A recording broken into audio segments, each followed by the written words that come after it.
Welcome to the Deep Dive.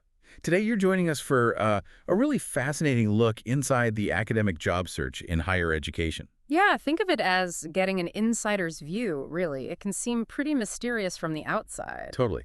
And we're drawing on a fantastic resource, the actual experiences of three people who went through this whole challenging process while they were finishing up their doctorates. Right, their story. It was published back in 2001, and it gives this incredibly detailed snapshot of everything applying, interviewing, handling offers, the whole nine yards. Exactly. So our mission here is to pull out the most insightful bits, the really practical stuff, to help you understand it all. Whether you're, maybe thinking about an academic career or just curious about how these complex systems work. Or maybe you just like understanding complex processes. Yeah, that too. We're definitely going beyond the usual surface level advice here. Absolutely. What's great is we have this very detailed, very systematic account. The core of it comes from an article called Dr. Strangelove, or How We Learned to Stop Worrying and Love the Job Search Process. Great title. Isn't it? It was an educational psychology review in 2001. The authors Sherry Horner, Stephen Pape, and Evelyn O'Connor were all but dissertation, or ABD, candidates at the University of Memphis then. Right, ABD. So they'd done everything except the final dissertation. Exactly. A really tough stage to be job hunting, honestly. Lots of pressure. They later ended up at places like Ohio State and NYU, so, successful folks. But what makes this article gold is just how meticulously they documented everything. And for you, the learner, this offers a really structured and in-depth look. Yeah. We're moving way past the generic tips. Yeah, we're dissecting their specific strategies, what worked, what didn't. The successes, but also the setbacks, which are just as important, right? The goal is actionable insights, a deeper understanding of those sometimes murky dynamics in the academic job market. So let's start with who these applicants actually were. What were they aiming for? Okay. So Sherry specialized in learning, development, and instruction. Yeah. Focus on literacy. She had teaching experience, some publications, presentations, the usual portfolio building. And her goal? A tenure-track research university position, specifically in the Midwest. Tenure track meaning the path to potential job security, essentially. Right. Then there was Stephen. Same broad area learning, development, instruction, but he specialized in math education research. Okay, different focus. Yep. He also had teaching experience, presentations, one publication under review. He was aiming for tenure track 2, but in teacher prep or ed psych. And location. He wanted an urban research university, either East or West Coast. Got it. And the third. Evelyn. She specialized in school psychology, had teaching and internship experience, a presentation. Her target was a tenure track job in a teacher prep program, preferably in the Northeast. So different specializations, different geographic preferences, Yeah. but all finishing up at the same university in the Northeast, right? An urban public one. Exactly. And what's really interesting right off the bat is how they approached it. The collaboration. Yeah. They didn't just go it alone. They actively shared information, talked strategy, provided emotional support. It grew out of how they already worked together in grad school. That says a lot, doesn't it? That peer support can be huge in navigating something this stressful and complex. Sharing the load, basically. Absolutely. It's a key insight. Yeah. Now, finding the jobs, how did they do that back then? Well, they monitored several key places. The Chronicle of Higher Education's website was a big one, even then. The main hub, yeah. And they subscribed to the AERA listserv. That's the American Educational Research Association's email list, a major channel for ed research jobs. Still is, largely. Right. Plus, they checked journals like Educational Researcher and the APA Monitor from the American Psychological Association. So a multi-pronged approach. Gives you a good sense of the landscape at the time. So once they found openings, what was the strategy? Just send out a generic packet? Oh, definitely not. Tailoring was huge for them. They made sure cover letters always had the specific position title, the university name, and referenced stuff from the actual job ad. Smart. Shows you've actually read it and aren't just shotgunning applications. Exactly. That attention to detail probably made a difference. And they even went further, right, ordering their qualifications differently. Yeah, based on the job ad's emphasis. If it seemed more research-focused, they led with that. If teaching seemed primary, they highlighted their teaching experience first. That shows real strategic thinking, understanding what different places might value more. And here's something I found really interesting, the references. Most jobs ask for 3 letters. But they sent 4. They all sent 4. Strategically chosen recommenders who could highlight different things, research versus teaching skills, for example. Huh. That's a bold move. Did they say if that worked well, or? Well, they all got jobs. It seems like it didn't hurt, at least. It potentially gives a fuller picture, but you do wonder if some committees might find it, I don't know, annoying. It's a gamble, maybe, but it seemed to pay off here. It definitely preempts committees having to choose between focusing on research or teaching potential. They also used the ARA Conference Job Placement Service, submitted short CVs, did interviews right there at the conference. Yeah, conferences were, and still are, big for networking and job searching in academia, concentrated opportunities to connect. So to figure out what worked, they got really analytical. They looked at all 68 positions they applied for. 68 total between the three of them. Yeah, and they categorized them. Successful if they got an interview, unsuccessful if not, just for their analysis. Okay, so interview success marker for this part. Right. And they tracked where they found the ads. Overwhelmingly, the Chronicle, like 74%. Then the AERA listserv at 21%. So those were the main pipelines and the types of jobs. Mostly tenure track, mostly funded. They were aiming for stable, long-term gigs. Makes sense. What about the rank? Mostly entry-level assistant professor spots. Yep, that was the bulk of it. And their interviews mostly came from those two. But here's a nuance for you, the learner. They actually had a higher interview rate for jobs that explicitly said ABD was okay. Compared to ones requiring the PhD already? Right. But, and this is key, they still got interviews for some PhD-required jobs, even though they were ABD. Ah, so the requirements aren't always set in stone. Committees might be flexible for strong candidates nearing completion. Exactly. It gives a bit of hope, maybe. Don't automatically rule yourself out if you're close. Good point. And the types of institutions, where did they apply? A mix. Lots for research universities, lots of master's level places. But their interview success was highest at the doctoral and research institutions. Interesting. So maybe their profiles were just a better fit for those research-heavy places, even if they applied more broadly. Could be. And another slightly surprising thing, when they looked at the job ads, even for research universities, a larger chunk actually emphasized teaching first in the description. Huh.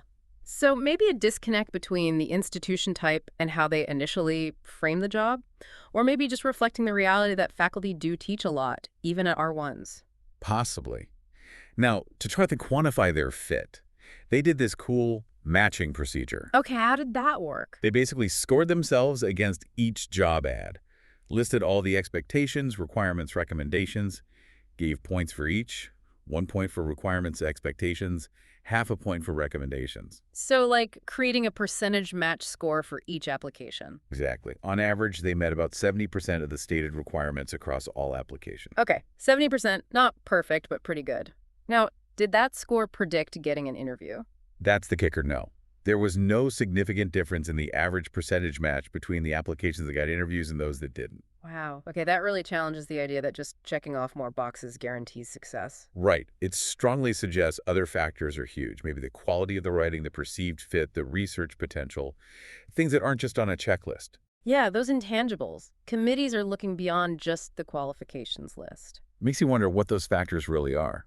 When they looked at why they applied places, what drove them. Primarily geography, where the job was located, and how well they felt the qualifications matched the description. Not prestige or safety schools. Those played a lesser role, apparently, and their successful applications. They mostly lined up with those primary reasons: location and perceived fit. So maybe focusing on genuine fit and location you actually want is a better bet than just applying everywhere. Seems that way. They also tracked timelines meticulously, like how long did it take to hear back? Yeah, the time between applying and getting that first contact varied a lot. And this is useful for applicants. The successful applications, the ones leading to interviews, had significantly faster initial contact. Ah, so a quick response might be a subtle positive sign. Not always, maybe, but a potential indicator. Potentially. And the time to a final decision was also much shorter for successful outcomes. Gives you a sense of the pace. But they also noted that sometimes you just hear nothing. Yeah, depressingly often. A significant number of universities never followed up after acknowledging the application or even after an interview, which is incredibly frustrating for candidates. Definitely something to brace yourself for. That lack of closure is tough. So how do they manage all this information, all these applications? Organization was key. They set up detailed files for every single position. Like physical files. Seems like it back then. Job ad, their application, all correspondence, notes from calls, info on the faculty. Everything in one place for each job. You'd have to, wouldn't you? Juggling dozens of applications. A system is essential. Totally.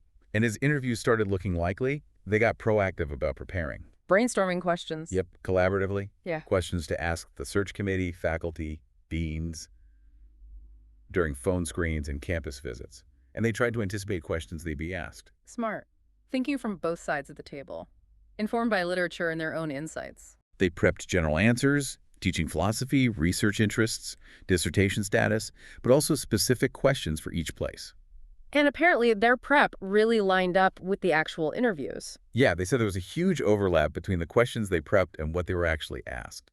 Goes to show, doing your homework pays off. Definitely. What about the teaching demonstration? That's often a big part of it. They thought about that early, too. Aimed for short lessons, easy to grasp concepts, encouraging interaction. They knew the student audience would be unfamiliar. Right, you can assume prior knowledge, keep it accessible. And they stressed gathering intel during initial calls, asking about the course, the usual prof, student level, topics covered, textbook, time, equipment, trying to tailor the demo. That proactive info gathering seems like a theme. Minimize surprises. Absolutely. Their research went deep, too. Before interviews, they dug into university websites, department sites, faculty publications, using databases like ERIC. Leveraging their advisor's knowledge too, right? Yeah. Yep.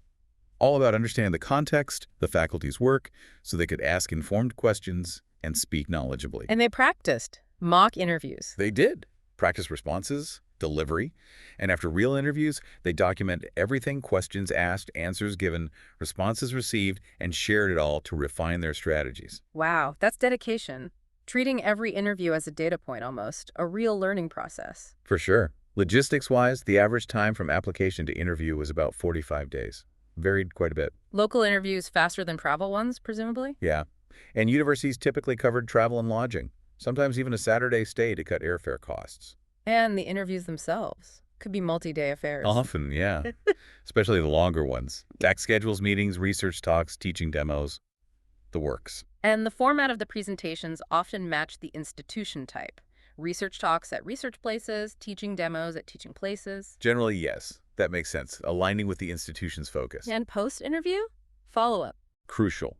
They said prompt thank you letters to everyone, reiterating their interest. Standard practice, but important for leaving that positive final impression. Good reminder. Now, what about offers? Did they prepare for that stage? They did. They researched average salaries using the Chronicle, looked into cost of living differences. Getting the practical stuff sorted, essential for negotiating or just making a decision. Right. And they had a list of questions ready for when an offer came. Salary, startup funds, benefits, course load, relocation help, all those key details. Smart. Don't get caught flat-footed when the call comes. And their experiences with offers varied. One took the first offer, the other two got multiple offers. Which brings its own stress juggling deadlines, making comparisons. Exactly. Negotiation became key for those two. And they had success. Got salary bumps, startup funds, even help with housing searches. Nice. Shows negotiation is possible and worthwhile. And when declining. They did it personally and graciously. Didn't want to burn bridges. Academia is a small world. Good advice. What about the timeline from interview to final decision? Again, varied a lot. Excluding the ones that went silent, the average was about 26 days. For the successful ones, the whole process from application to final decision averaged around 102 days. Okay, so several months is pretty typical. And the offer window itself, offer to acceptance decline. It was usually pretty short. Pressure to decide quickly. Yeah. So looking back, what did they see as the main difference between the applications that worked and those that didn't? Interestingly, they felt it often came down to things the search committees controlled, like how fast they made contact. Not necessarily their own qualifications. They perceived their qualifications as pretty similar across both successful and unsuccessful applications, which, again, highlights that complexity. It's not just about you. It's about the committee, the pool, the timing, so many factors. Right. A good reminder that you can do everything right and still not get the interview. It's not always a reflection on you. Exactly. And while their raw interview or offer rates might seem low if you just look at the numbers. They ultimately saw it as a success. Yeah, because all three landed satisfactory positions that fit their goals. Success isn't just about the numbers, it's about the outcome for you. That's a great perspective. So based on all this, what was their core advice for applicants? Meticulous preparation of the application packet. Pay attention to every detail. Correct position title, no typos, good formatting, clear distinctions between publications and presentations. With everything accessible, too. Absolutely. And organization throughout the whole process. Then the collaboration piece. Huge. Seek out peers, collaborate, support each other physically, emotionally, mentally. Build those relationships early in grad school if you can. Use resources like the Chronicle, but understand how they work. Right. And apply where you think you have potential, even if you aren't the ideal candidate on paper. Don't self-select out too easily. Good point. And for ABDs, Don't automatically rule out PhD-required jobs, but be realistic that it might impact your chances. Be open to locations you hadn't considered. Plan for upfront travel costs for interviews, maybe. good practical tip. And try to negotiate that starting salary. It impacts future raises. Definitely. They also had advice for the search committees, didn't they? They did. Pretty direct stuff. Remember, candidates are future colleagues. Treat them respectfully. Acknowledge applications promptly. Send rejection letters promptly. And personalize those rejections. No more generic "Dear Candidate" form letters. Ugh, yeah. And if the timeline slips, communicate the delays to applicants. Keep people in the loop. Basic courtesy, really. It sounds simple, but clearly wasn't always happening. So for you, the learner, wrapping this up, this deep dive shows the job search is, well, complicated. It's way more than just qualifications, isn't it? Strategy in applying, prepping for interviews, networking, even with peers negotiating. It all matters. That collaboration aspect really stands out. Yeah. Leaning on peers seems like a huge advantage. It does, and their analytical approach, tracking everything. Plus that really surprising finding about the match percentage not predicting interviews. Yeah, that really highlights those hidden factors, doesn't it? Fit, quality beyond the checklist, things that are harder to quantify but clearly important. Absolutely. While qualifications get you in the door, maybe something else gets you the interview. Thinking about this now, over 20 years later, Mm. how much has changed? With online platforms, social media, maybe shifting priorities in academia. That's the provocative thought, isn't it? What lessons from their experience are timeless, and what new challenges do applicants face today? Right. This account gives us such a valuable baseline, a historical lens, to think about how professional advancement keeps evolving. It's a framework, really, for understanding this complex world, whether you're in it or just observing.